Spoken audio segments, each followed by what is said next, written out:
오늘 우리가 함께 나눌 하나님의 말씀은 에스겔서 48장 35절의 말씀이 되겠습니다.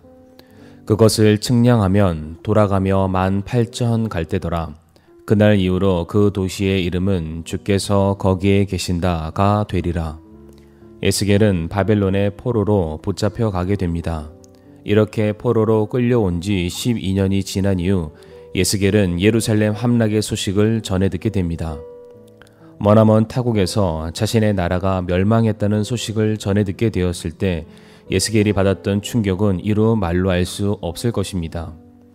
더욱이 제사장의 가문에서 태어난 에스겔의 경우 나라가 멸망했다는 소식보다 하나님의 임재를 상징하는 성전의 파괴 소식이 그에게 더 큰 충격으로 다가왔을 것입니다.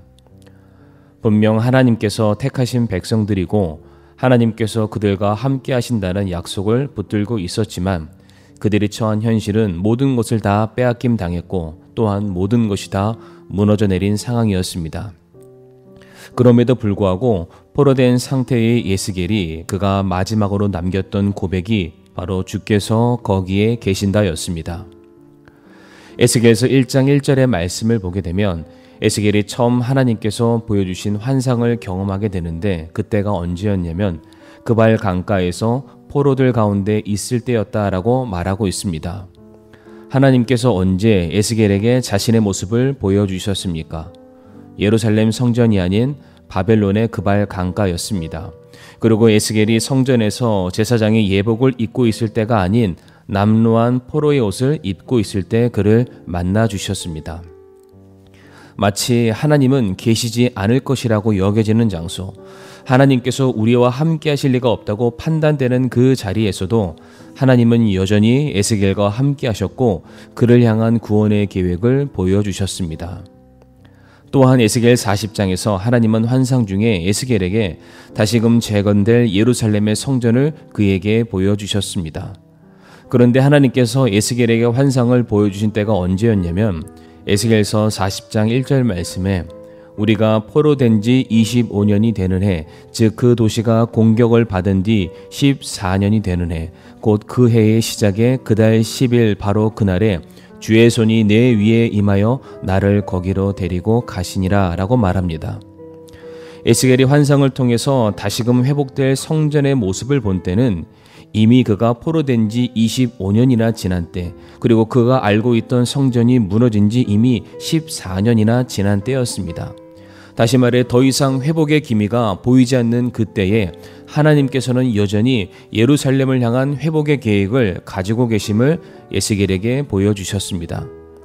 이처럼 하나님께서는 계속된 환상을 통해서 에스겔에게 무엇을 보여주시고자 하는 것입니까? 하나님의 진의, 하나님의 속뜻은 무엇이라 할 수 있겠습니까? 우리가 생각하기에 더 이상 소망이 없을 때, 모든 것이 다 무너져 기도조차 하기 힘든 그와 같은 상황 속에서도 여전히 하나님은 우리와 함께하고 계신다는 겁니다. 혹시 뜻하지 않는 사건과 사고로 인해 경제적인 어려움을 만나 힘든 시간을 보내시는 성도님들 계십니까? 더 이상 회복과 치료를 보장할 수 없는 질병으로 인해 극심한 낙담 가운데 계시는 분들이 계십니까?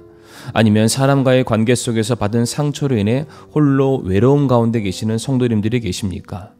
어떻게 나에게 이와 같은 일들이 있을 수 있어라며 하나님의 돌보심에 대해서 의심하는 마음을 품고 있는 성도님들이 계십니까?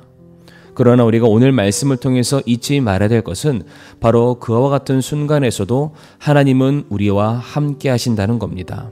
하나님께서는 여전히 우리를 향한 구원의 계획을 가지고 계시고 지금도 그 구원을 이루고 계심을 믿으시길 바랍니다. 예수님께서도 부활 승천하시면서 자신을 사랑하는 모든 제자들과 무리들을 향해서 이렇게 약속하셨습니다. 마태복음 28장 20절에 보라, 내가 세상의 끝까지 항상 너희와 함께 있느니라 하시니라. 사랑하는 성도님들, 어떠한 상황과 환경 속에서도 하나님께서 우리와 함께하고 계심을 잊지 마시길 바랍니다. 하나님께서는 반드시 의로우신 팔로 우리를 지켜주실 것이고 지금도 놀라운 구원의 길로 인도해 주실 것을 믿고 확신하시는 저와 성도님들이 되기를 간절히 바랍니다.